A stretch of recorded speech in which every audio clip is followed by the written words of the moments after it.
What is up, YouTube and all my fish keeping friends? How's it going out there in fish tank land? This is Joseph Harden from JH Aquatics, and today we're gonna hang out and share with you some of my fish keeping adventures, knowledge, and more. I gotta pull up the. I'm gonna pull up the. I'm trying to pull up this to chat actually. It's what I want to pull up. I'm not ready at all because I just got back in the house. Mr. Peppers, how are you? First in the chat, what's up? I am probably late putting this out. Liberty Cichlids, Liberty Bell Cichlids, what's up? How are you? How are you? Welcome into the stream, into the chat. My internet has been really poor today and last night. It's been going completely cutting out and coming back. 54 Punchy, how are you? Good to see you today. Yeah, so I'm not sure how my internet's going to be. Google Hangouts is the best chance that I have. I pretty much have given up on. I'm using OBS for a while until I can fine tune those settings or something and get it a little bit more reliable. Knackered Aquarius, how are you? Welcome to the chat.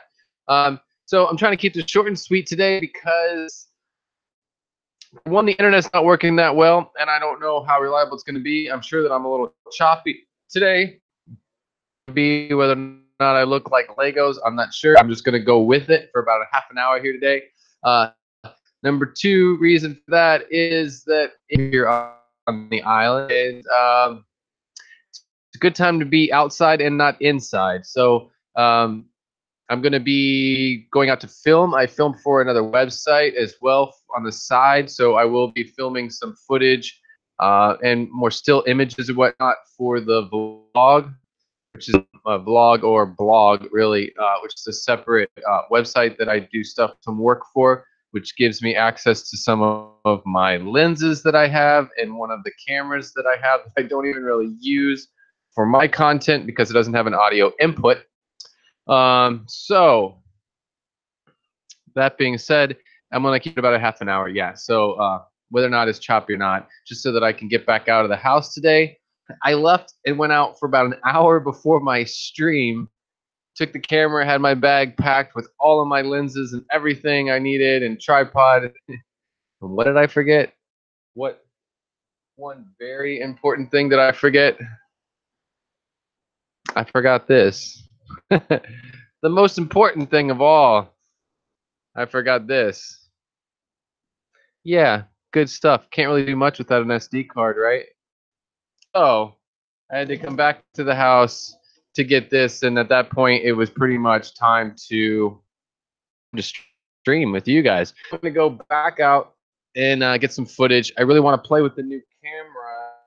I hate saying play with it because this is such a piece of equipment. It's such a powerful tool that I definitely don't consider it much of a toy. So I'm not really playing, but I'm definitely practicing and I'm getting to know this camera. And it's actually forced me to learn a lot. You know, my other camera probably had all the same capabilities. It's a camera and it still has, you know, exposure rate and ISO and all that good stuff. Completely honest with you, I really have never taken the time to really learn photography, which is same difference of cinematography. So now that I have such a powerful camera, I have no excuses. I have no reason not to learn. And I'm deep binge watching Peter McKinnon's videos and a few other people, DW Darius, in learning everything that I can about photography and about the functionality of a professional grade camera.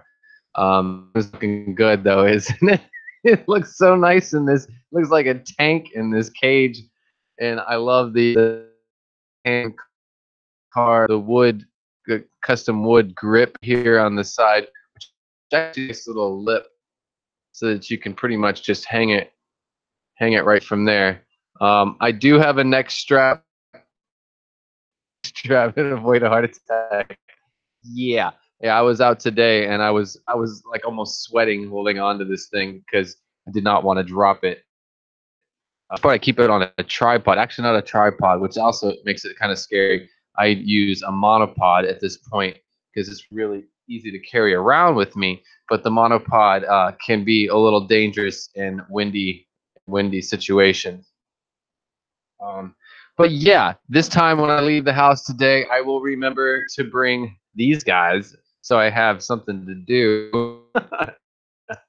And my plans today is to do a few things. I want to film some of our carnival, film the market that gets set up for carnival, which has all the vendors, people selling exotic fruit, and all kinds of little touristy things, t-shirts, towels, hats, and jewelry, and handmade, handcrafted stuff as well. So I'm going to try to do a little montage of carnival stuff. And I don't know about that video footage just yet, like super soon. It'll come out later on this week because the two biggest days of carnival will be July 3rd and July 4th. And I find that content to be the best of it. That's the grand finale. July 3rd being the celebration of the emancipation of slavery in the U.S. Virgin Islands, and July 4th, of course, being Independence. Two holidays of so and kind of put it all together. So I'm showing you some of that footage until closer to the end of next week. But I do have a lot of content. I filmed a lot yesterday, and I'm going to be filming today. And I have this week off, except for a couple of small projects that I'm doing for some people. I have this week off, so I will be out every day filming. I am working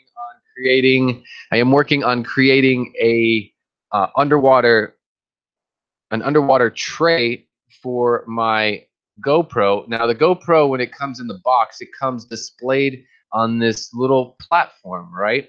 Now, I do use this when I go out in the water because, for one, I can fold this back like that and then shove this in my board shorts and kind of like hook it on my board shorts when I'm swimming and just stick it down there real nice and tight, and it'll just like hang on my shorts, and so I don't lose the camera, lose the GoPro.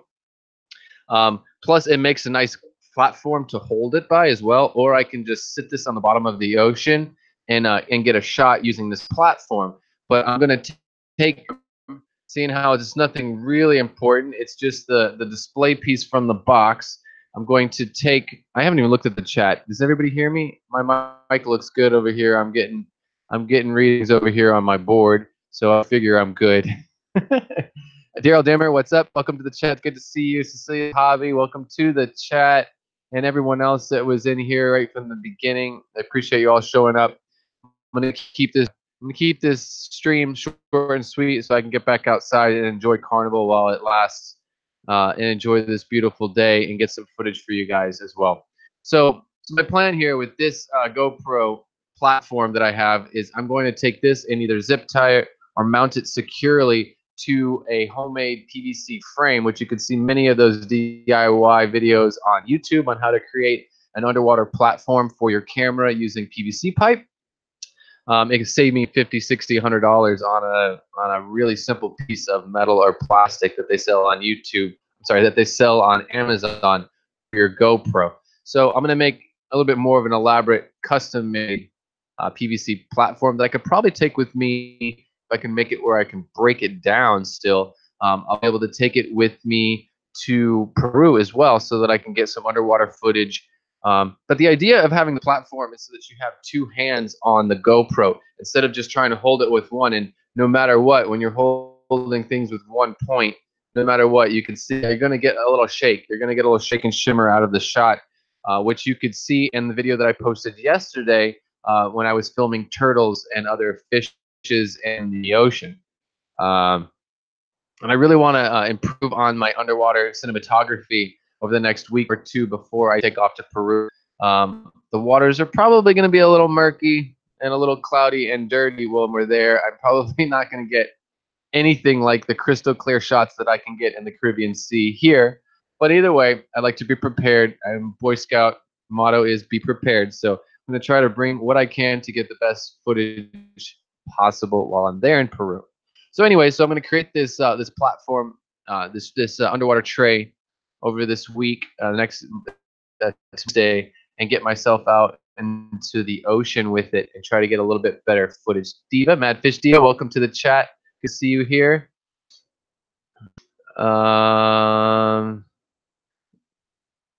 Yeah. Anyways, I'm not going to even say anything about that one. Let's see. So, oh, I shouldn't even be messing around with my computer right now. But anyways, I plan on getting some more underwater footage and doing another 1 or 2 videos in regards to like outdoor adventure, fish collecting and whatnot over the next week or 2. So I have a bunch of footage that I can post up while I'm in Peru. That's my ultimate goal. And with this new camera, it's really got me on fire, and I really feel like I have no excuses but to film, fill up my SD cards, edit every night, get as much content created as possible, and then upload, and optimize, and then I can sit back and relax while I'm in Peru, knowing that content is going to be channel while I'm gone, and I can focus on creating and filming while I'm there. I'm partaking in an energy drink, a nitrous technology, ultra strength monster, which I probably don't need really. But let's see here. It's good to see all of y'all in here. Oddball Aquatics. Say that 3 times fast. Oddball Aquatics. Welcome to the stream. So let me go my list of things. I have a couple things I want to talk to you guys about today, just to keep it organized. I do have some major changes going on in my fish room slash. I have you can see behind me over here, I have this very cloudy looking tank. Of course, the lighting is a little bit off. I have it set onto right now, so it looks blue, but there is this cloudiness. It's not green water. It looks like somebody dropped a shot of milk into the aquarium. Now, I've been talking to a few people. I am posting a video about operation, but it looks like what is happening. It's definitely I'm definitely sold on the idea, on the theory that it is the snails. I do have cone snails in there. They are a local cone snail to the Caribbean. I found them in the wild. They are not Malaysian trumpet snails, but they are a cone snail. Now I have thousands of them in here. They have since the tank has gotten healthy and I've been feeding it, putting a lot of food in that tank for the shrimp. They've taken advantage of that shrimp food as well, and they have blown up. Now, what many people have told me in the hobby is that cone snails start to eat each other when the population gets too high and there's not enough food for them. They will start to devour, and that could be the reason for the cloudiness, the milkiness, this white cloudiness in the water. But I will be putting a video out, and I'm hoping that I'll get some good responses and some comments back in regards to the situation. Maybe some people know something that I don't know. But all that's in this tank is about 300 300 yellow King Kongs, which are Caridina shrimp. I have 2 guppies, a male and a female guppy, fancy guppies from Thailand, and about 1,000 snails with a sponge filter. So, and the TDS is about 150. I think it's 200 right now. It never gets a bit higher than 200 because I have Caridina shrimp in there, and I like to keep the TDS really low and keep the water clean. So I do lots of good water changes on this, and it's continuing to have this cloudiness to it. Jimmy, how are you? Welcome to the chat. I am loving the camera. I'm loving the camera. I was just telling everybody I packed up my bags with all my lenses and all my goodies, and I went out to go film our local carnival, which is a major annual event, which is big cultures. And I was going to go film like little stuff, the vendors, the fruit market, and get some nice photography of some local tropical flowers today. And what did I forget? What was I missing? Can you guess, Jimmy, what I was missing? I was missing this. Can't do much without this, can I? So, yeah. So I came home. I had lunch instead, and I came home to do my live stream, which I'm keeping it short today. Got about 15 more minutes. Yeah, no SD cards. I had taken it out of the camera because I was filming. I edited the news, and that's the card that I had in it. So it was in my computer, and the rest of my cards were sitting on the desk. I can't do much about that. But yeah, Jimmy, I have been working hard. I appreciate the camera. I appreciate your tutorial, but I honestly have never really taken the time to understand photography, understand cameras, lenses, exposure rate, ISO, all the other goodies. So I am studying really hard. I'm binge watching Peter McKinnon's channel and DW Darius and any of the other good guys. Maybe you can send me a Facebook message or something with some other channels that you might recommend. But Peter McKinnon has been a really strong influence for me, and I've learned a lot from him, and I've learned a lot from you as well. Thank you so much. But I'm diving in this hard, and I'm hooked on cameras at this point, and I'm just kind of I'm focusing. I'm learning everything that I can about cameras. Period. Cameras. You know, I could have learned, and it has all the same functions. It's a camera for the most part. Besides 120 frames per second and 4K, but you know, I'm learning everything that I can. It's definitely a learning curve for me. Um, but you're not going to learn if you're not out using it and you're not playing with it for sure. So every second I get right now, I'm going to be out getting it done. Yeah, I got 2 weeks. Finals.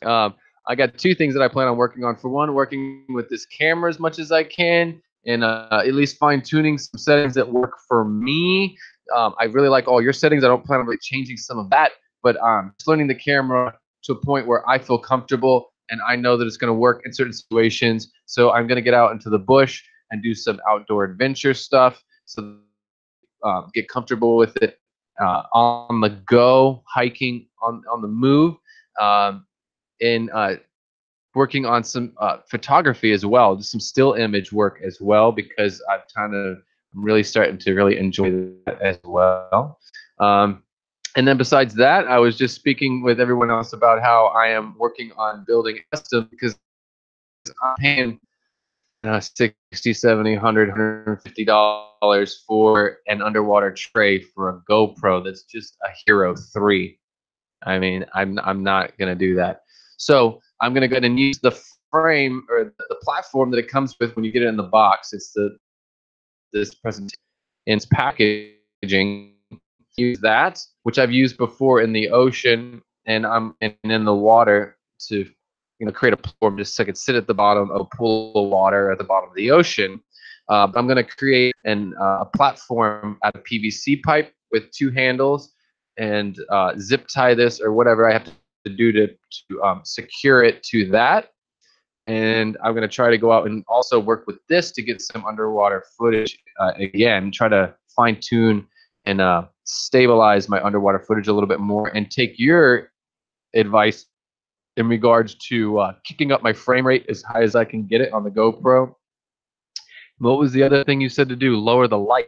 Kick up the frame rate as high as I can get it, and like lower the ISO. Was that right? There was one other thing you said. There was two main things that you said that I could do to help create a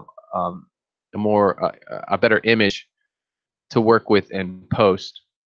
And then of course, if I need to get Premiere, I just need to get Premiere Express, Hit Express, which is a free software. I've been using that since the beginning because it's free. A lot of the same functions as Premiere. Yeah, so the smallest amount, so the lowest ISO, and in the highest frame rate possible.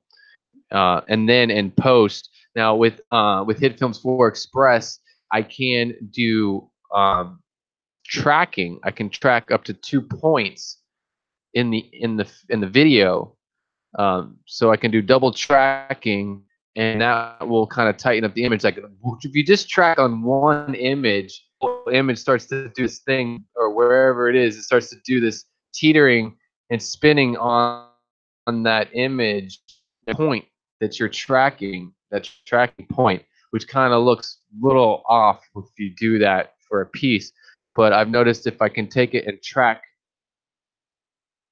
2 point, more stabilize it, it doesn't look like everything's teetering on one and spinning on one little tracking point. Um, but if I get Premiere does have a function, has a stabilization function in there that is pretty much just click stabilize, and it's going to stabilize, render it, stabilize that piece for you, that run of footage. Um, it's not that easy with HitFilms 4 Express. It definitely takes a little bit more work, and you have to create like a composite piece first, and then put it back into your into the piece that you're editing. So I'm learning. I'm learning. I'm loving it. I'm totally enjoying every minute of it. But it would be awesome if I had someone right here to work with this for sure. I do have one friend of mine on island for Ecuador, and we're going to go out this evening and film together our cameras, and we're going to go out tomorrow and film as well. Um, which will be fun. I don't know what camera he's filming with, but he does have a YouTube channel as well, and I don't know if he wants me to mention it. I think it's called a Quest for Virgin Isle, the Quest for a Virgin Isle, I believe. And he's just really good. He doesn't like to put himself on camera, but he does voiceovers, and I think he's a really good character. I keep trying to get him to get in front of the camera. I think he'd be good.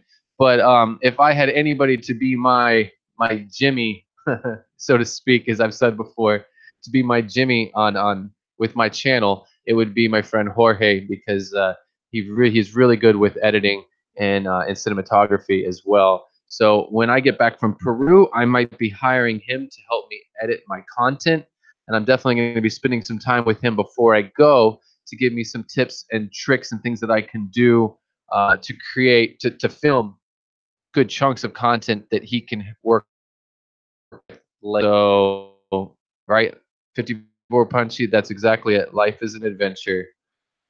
Learn stuff every day. Learn new stuff every day. That is for sure. That's it, man. I agree with it. But yeah, this is crunch time. I do have some. It looks like I'm getting close to 2:30, but I'm gonna keep chatting for a while. Why not? I'm enjoying it, but I do have to get out of here eventually and go film some good stuff before it gets too late in the day. I'm enjoying the sunlight. Is really nice right about now. Let's see. So I to keep to my list here. I have one personal thing. I'm not going to talk about it too long, but I do have a little bit of an ear infection. And some people have told me it's from using my ear earbuds might be causing it, because I use these even to edit most of my content. I'll sit here with one of these things in for hours at a time sometimes.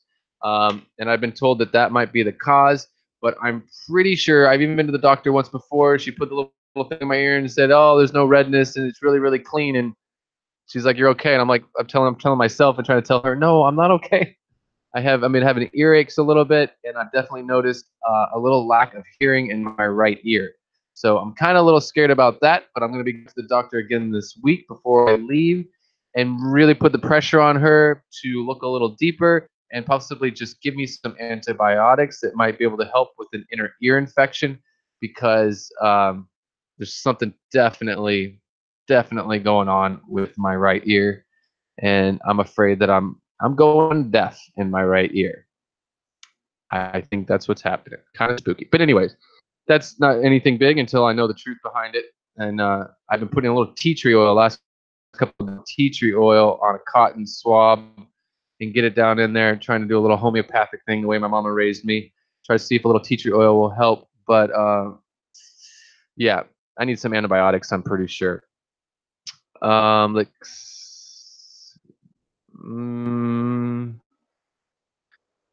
Yeah, and I'm really looking at getting some nice, save up my money, but I'd really like to get some nice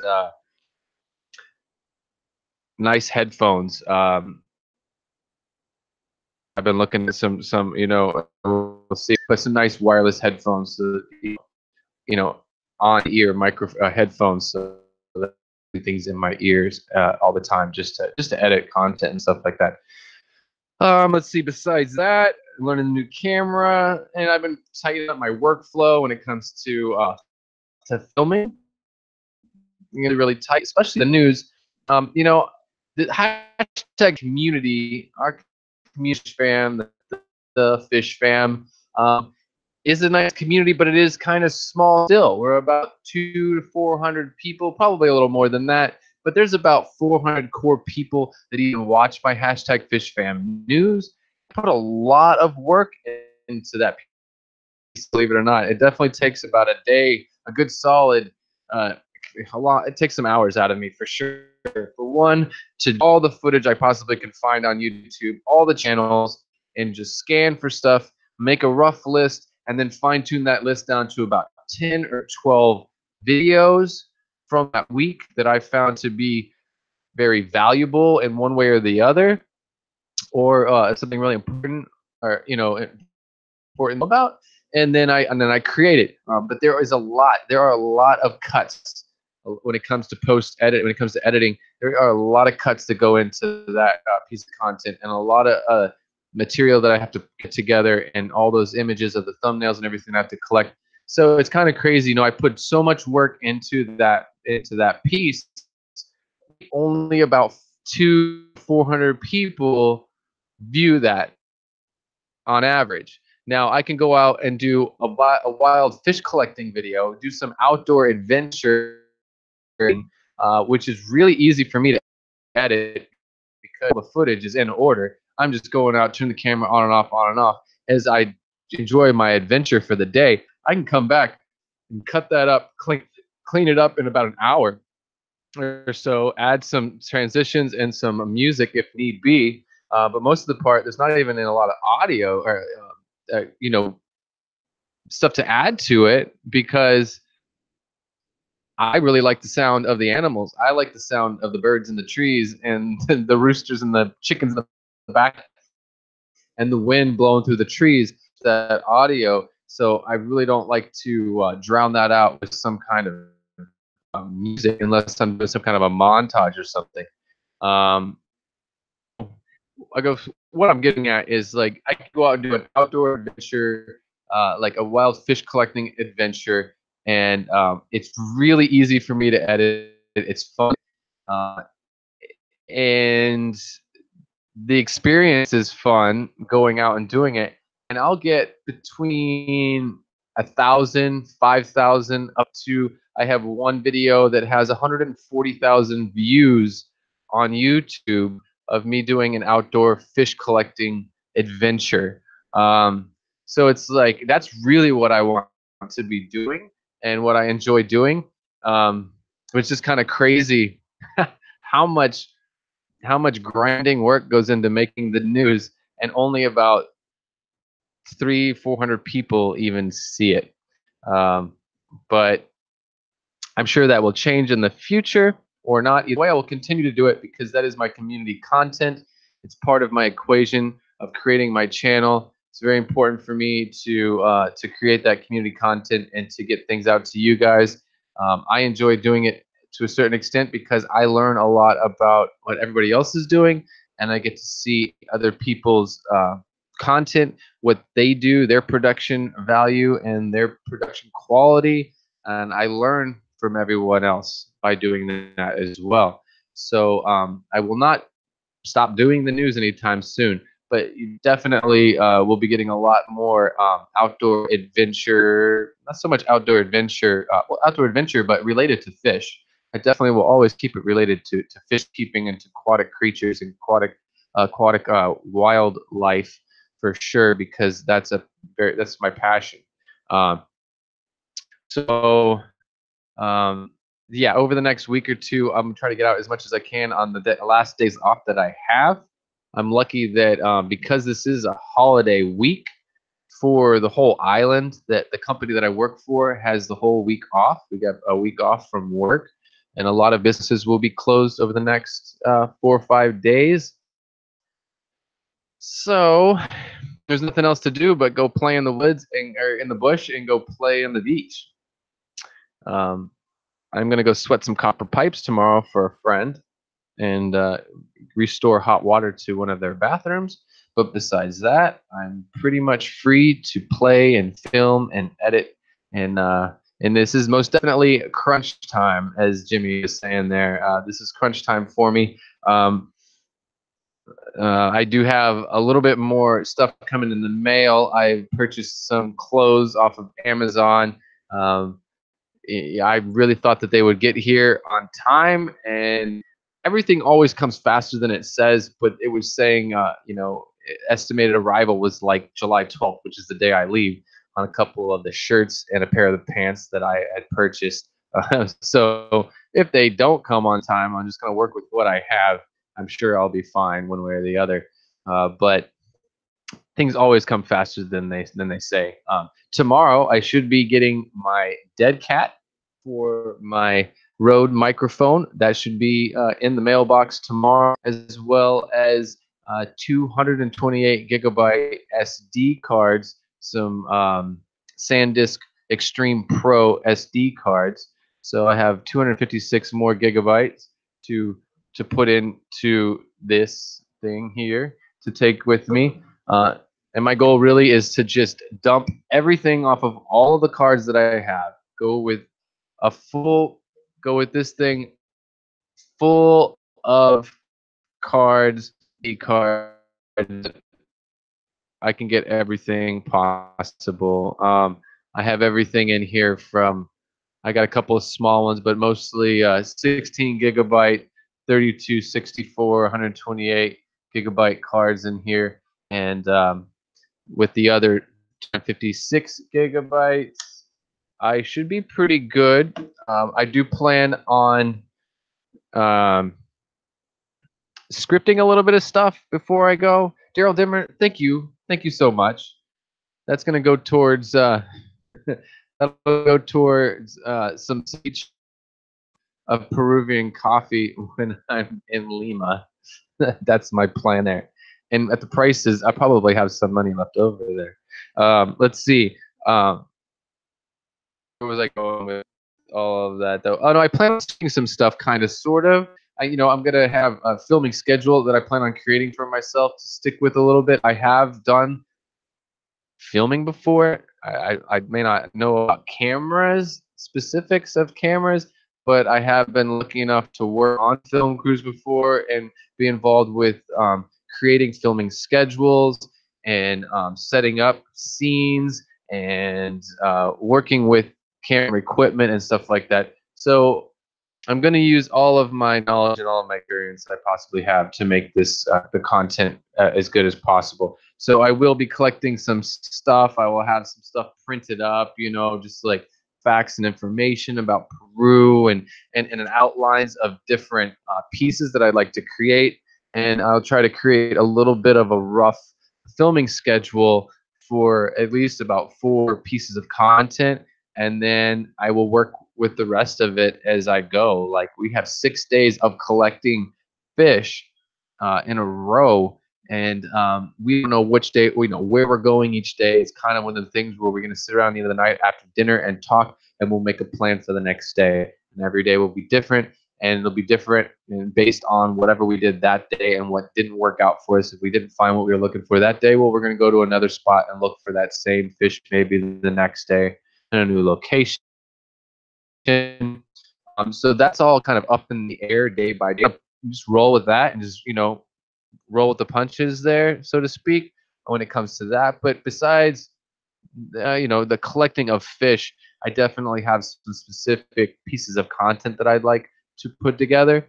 So I'll have all that kind of scheduled out and at least slightly scripted and a layout and printed out and all in a folder in a notebook and ready to go. Keep track of everything. That's really important as well. Like, if I use one SD card to shoot a certain piece, All my SD cards will be labeled, numbered, and in a notebook. As I'm filming, I'll be able to make a note that I filmed this piece or this shot with card number or whatever, and everything will be organized in on paper, and that record of everything I film, every piece of content, every picture that I take will be written down in a notebook. So when I get back, it'll make it really easy to do the post editing and all that stuff. So that's the plan, anyways. I think the key is being planning as much as possible, being prepared as much as possible is going to make for a lot better content. Who's leaving out of here? People got to go. Gar, you're out of here. Have a good one. Enjoy your weekend. And to everyone that is from Canada, happy Canada Day, eh? And I hope you're all having fun up there, barbecuing, enjoying the festivities and the fireworks tonight up there in Canada, and a poser. And let's see what else we got going on. Yep, we're going to be celebrating on the 3rd. We'll be celebrating the Emancipation Day of slavery in the U.S. Virgin Islands, and we're all going to be celebrating the 4th of July. So this is a fun weekend and a fun week for a lot of people. So enjoy it. Enjoy the food. Enjoy the festivities. Enjoy the fireworks. I'll try to film the fireworks as well, maybe with the camera, see what I can get. I should probably film that in 120, right? 120 frames to see how that goes. Let's see. I'm looking for questions and stuff. Otherwise, I'm going to go ahead and start thinking about getting out of here so that I can go get some pictures of flowers. Like I was saying, that's my plan today is go film, go get some, go get some tropical flowers just to have fun with the camera and try out the exposure rate and ISO and stuff like that on and off the tripod, and then get some nice colorful shots of tropical fruit from the fruit stands and the vendors and stuff like that. It's a very colorful place, especially during carnival, so it makes for nice shots. Lots of nice vivid colors, that's for sure. How are the tank worms? The worms in the tank, they are still there, and it is the same tank. Now, there's that possibility. I don't see how the earthworms would be creating this cloudiness. They could be the culprit as well. But the end goal, back to that real quick, the end goal is to. Now, I moved my synodontis. Ooh, I'm trying to use this as a pointer. I'm all backwards, so I can't. Yeah. I don't know why one doesn't work. Anyways, the synodontis was in this tank down here. Now I've taken him to a 1,000-gallon koi pond, so he has a new home. I have a video coming out this week in regards to that. Now so this tank is empty completely. There's nothing, no in there at all. And now up here I have 2 guppies, male and female, and like 300 Caridina yellow king kongs. So the goal at this point is this week I'm going to completely revamp this tank there. That works. That makes it easier on me. Completely revamp that tank at the bottom. I'm pulling it. I'm going to be stripping it completely down. It's a Wallstad tank. There's no plants in there, but as a dirted tank, we've capped with like it's a filter gravel. It's not pool filter sand, but it's a filter gravel for large water treatment plants that I collected at plumber. So quartz, but I'm gonna get rid of it altogether. I'm totally gonna scrap everything out of there. I'll keep the driftwood, obviously, but that's gonna get fluval stratum, and all of the plants that are up here are gonna get quarantined. Oddball Aquatics, have a good one. Thanks for stopping in. Is that who's leaving, or is it Daryl Dimmer that's leaving? Anyways, so let's see. So I'm going to take all the plants out of this shrimp tank. First off, I'm going to take them and I'm going to quarantine them in a 5-gallon bucket with hydrogen peroxide and water to kill all the snails, because I really am over these cone snails. I want them gone at this point, at least from my aquariums, especially in my shrimp tanks. I don't need snails in a shrimp tank. The shrimp do their job, do the job anyways. I don't. It's just the infestation and thousands of snails just is not what I need to deal with. So I'm going to quarantine all the plants in a little bit of hydrogen peroxide, not enough. If you use too much hydrogen peroxide on plants, you can melt the plants and just melt them down and kill them. Especially really sensitive stuff like Java moss will go real easy if you don't watch out how much hydrogen peroxide you use. But it doesn't take a lot of hydrogen peroxide to take out the snails.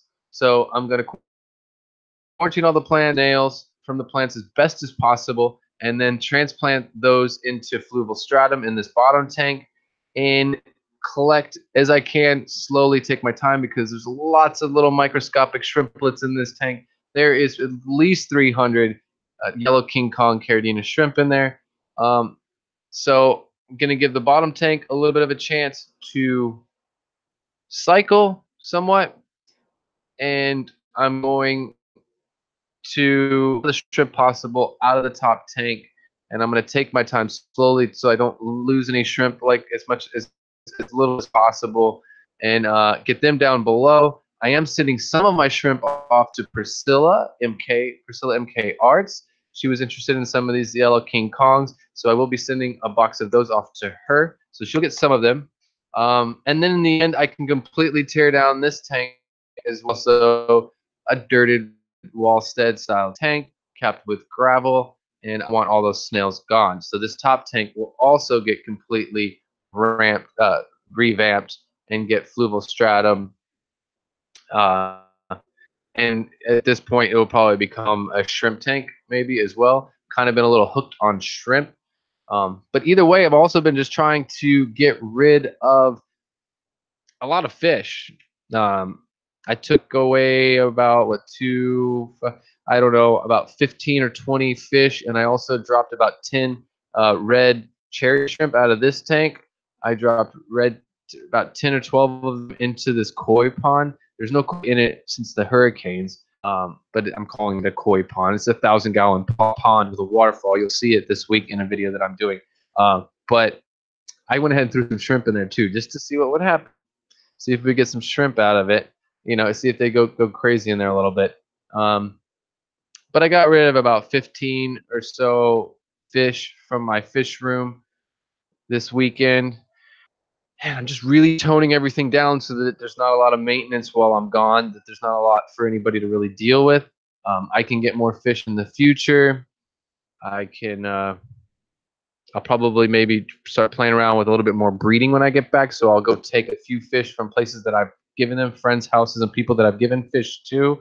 I might go get a trio of red cherry barbs from someone and put them into one of these tanks and tank that I have, and do a little bit of a breeding program with that. Chris, Multi-Tanks Addiction, how are you? Welcome to the stream. Good to see you again. See you later tonight for your live stream after I'm done out playing around and filming, if I'm not still out filming tonight for Carnival and stuff. But yeah, when I get back from Peru, I'm gonna play around with breeding a few things. I might go back and get some of the Danios, the long-fin zebra Danios that I have taken to another tank that I care for. I might bring back a trio of those and put them into a breeding tank and get a bunch of eggs from them, get them to spawn for me, and then I'll return the fish back to the other tank and deal with the eggs and fry that way. We'll see what happens, but there are definitely some changes going on, and they're kind of related to the fact that I'm really been trying to travel a lot and to travel for the channel to get content, and that kind of makes it hard for me to breed fish and monitor and maintain and or fry and things like that, or just high maintenance aggressive fish and stuff like that.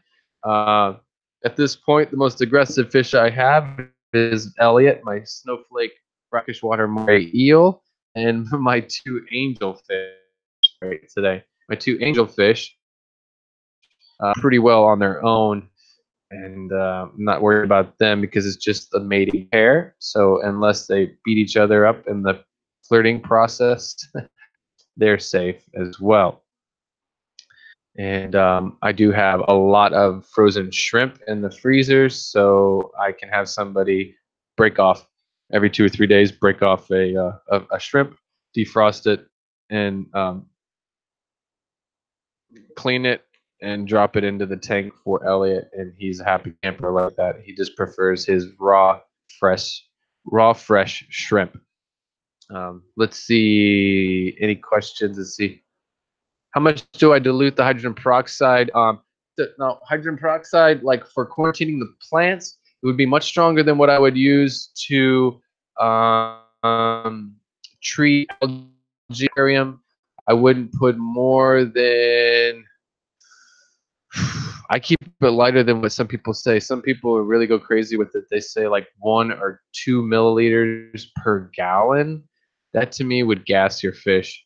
That'd be a little much to me when it comes to treating algae or something like that. But I would use that much to kill snails because that would probably kill snails. That would probably also kill shrimp and even melt some of your plants if you go too far with hydrogen peroxide.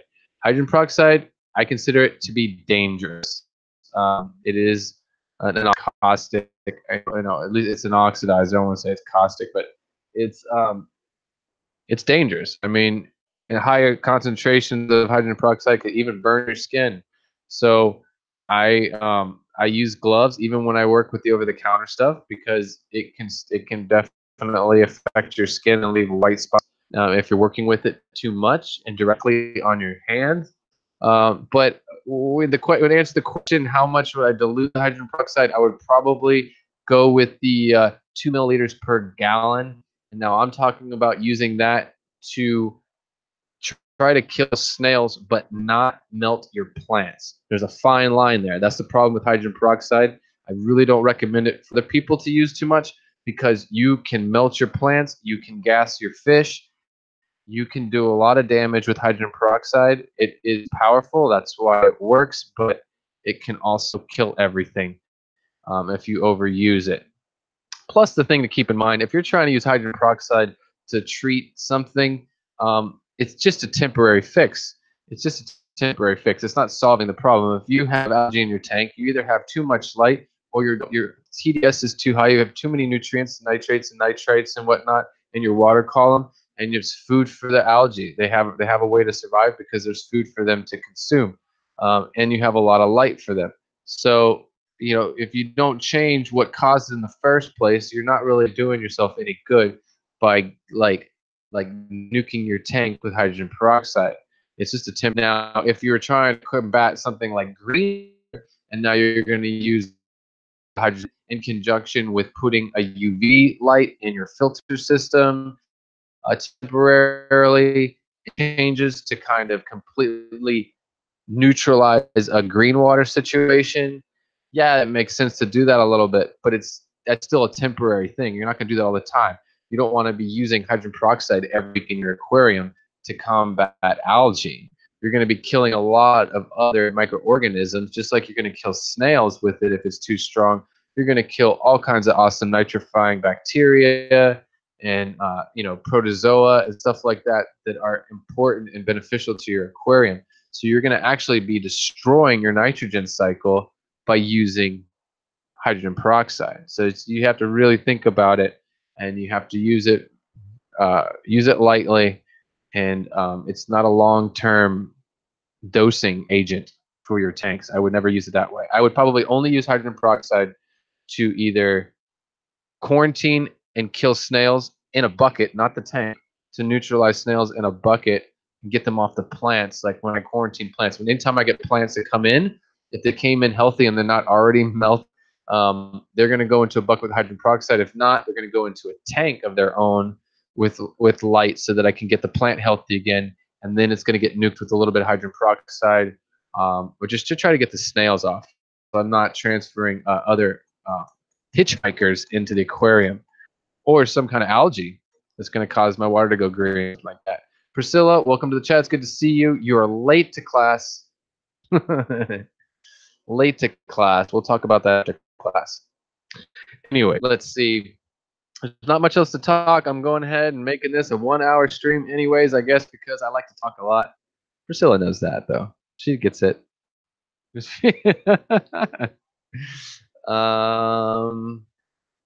Yeah, and then it comes down to what plants, when I'm talking about nuking with hydrogen peroxide, there's certain plants like Java moss. Java moss, like you really can't nuke Java moss like you would nuke an Anubias in a bucket with hydrogen peroxide, or Amazon swords, something like that can take it more.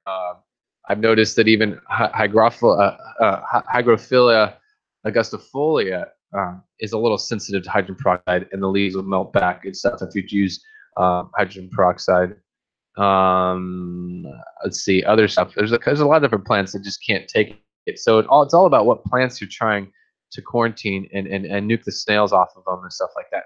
Anyways, but the end goal is to completely redo both of these tanks right here behind me. All of my Caridina yellow king kongs down here in this tank with fluvial stratum as a whole new setup, new skip, and everything. The plants might remain the same. I'll bring the plants down after they've been quarantined, and then we'll start fresh up here again with something else.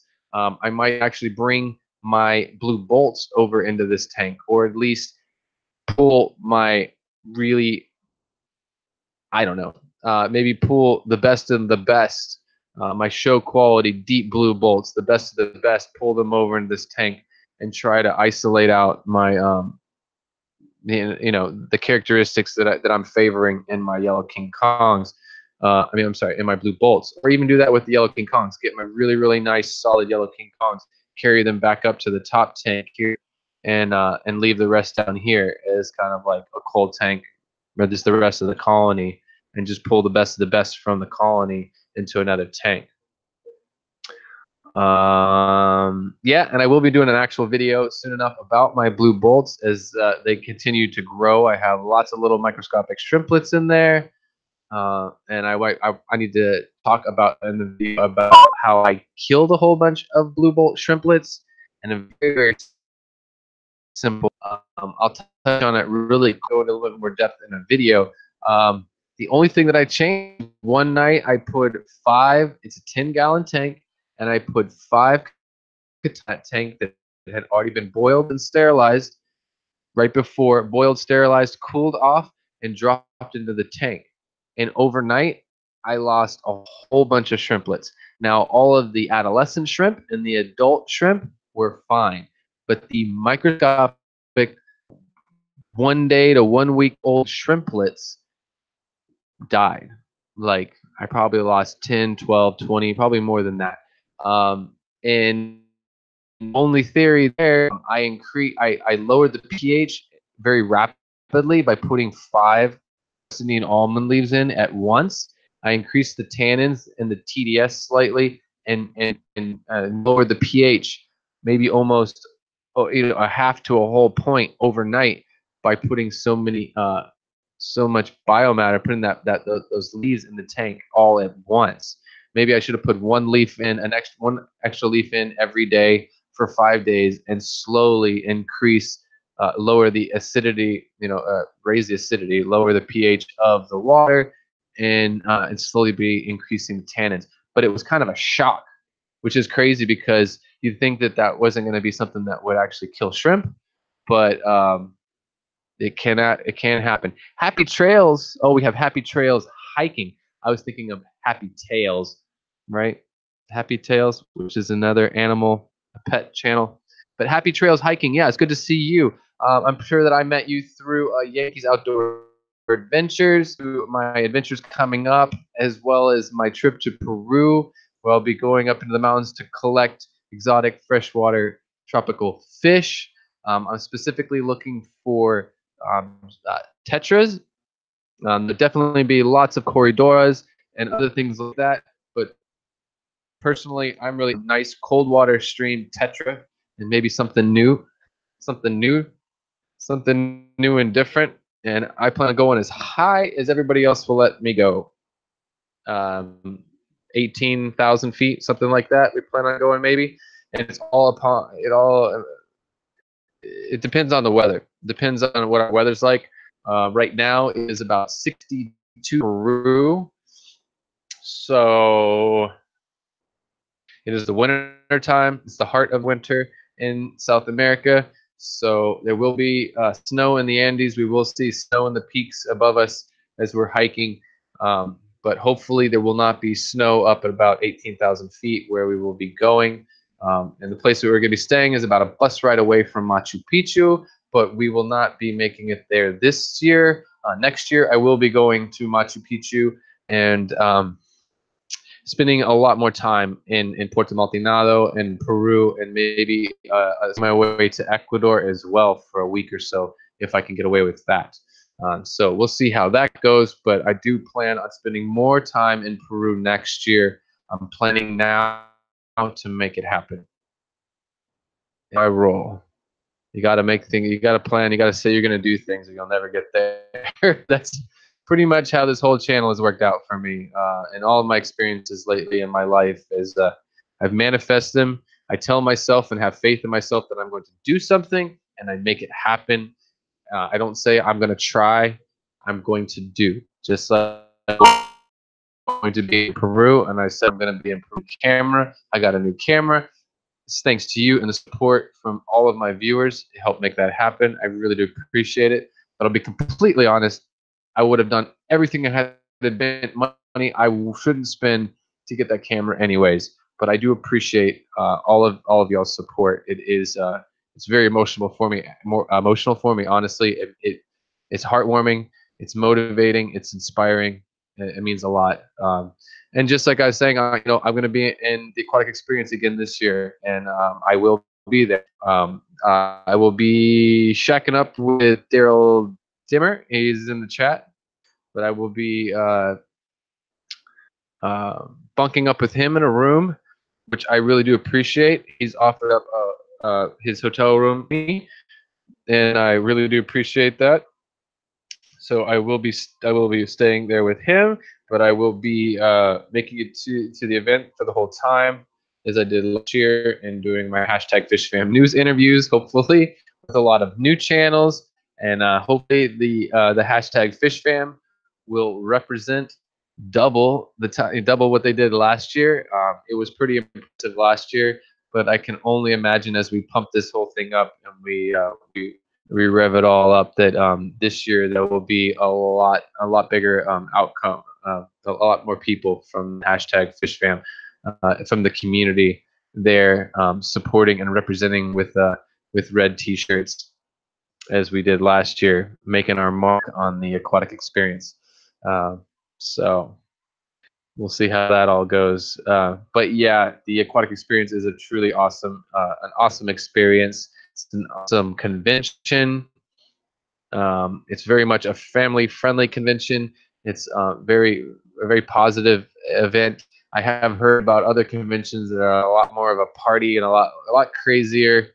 But this one, I do enjoy it because it's cut, but it's pretty much a family-oriented weekend for the community, for the local community, and for the fish community and in the industry. It is a fun one all the way around, and there'll be some good content from that as well. Big Easy, what's up? I'll be doing a live stream again later. He's the king of live streaming. He's streaming all morning. Kind of a distraction for me sometimes. We were hanging out in there this morning, and I'm sure he's going to be doing another stream later this evening after all the other bigger channels do their streams. Joey's going to have his stream later this evening. Not Joey. What am I saying? Corey from Aquarium Co-op will be doing his stream later. And I don't know who else streams on Sundays besides D, me, and Corey in that order. And who else? Is there anybody else that Claire, have a good one. Thanks for coming in. trying to think if there's anybody else that normally. I was told Rob from Flip Aquatics used to normally do a live stream on Sunday, but I haven't seen him doing that lately. I don't think. Oh, and that's right. Yeah, Chris is Chris from Multi Take Addictions. Kind of forget that because he does. He's just so consistent. Uh, Chris from Multi Take Addictions does his live stream on Saturday mornings, and then he was always doing his 1 hour live stream on Sunday morning. Now he's changing that on Sundays now to Sunday evenings. So yeah, Chris from Multi Take Addiction will be doing his live stream tonight. I'm not sure, but I'm sure it's going to be a little bit later. Hopefully, it's later then after comes after Corey from Aquarium Co-op, so things aren't overlapping. But we look forward to seeing him again tonight. I will be in that chat with Multi-Tanction. I will definitely do what I can to pop into Corey's chat, his stream, well, and we'll see what happens. Diva, have a good Sunday. Enjoy the rest of your Sunday. Maybe we'll see you later tonight. It was good hanging out with you this morning and last night with the fam. Let's see. 54 Punchy, you take care. Have a good day at work. Sorry that you have to work on a Sunday, but enjoy yourself. Hopefully you don't work too hard. Appreciate you coming in here and hanging out in the chat, Miss Punchy. And I think it is time for me to get out of here. I'm past 3 o'clock. I went a half hour more than I said I was going to do. Can't help myself. But I'm here. I do appreciate your support. I appreciate all of you that like, share, comment on my content, and all of you that are subscribed to it.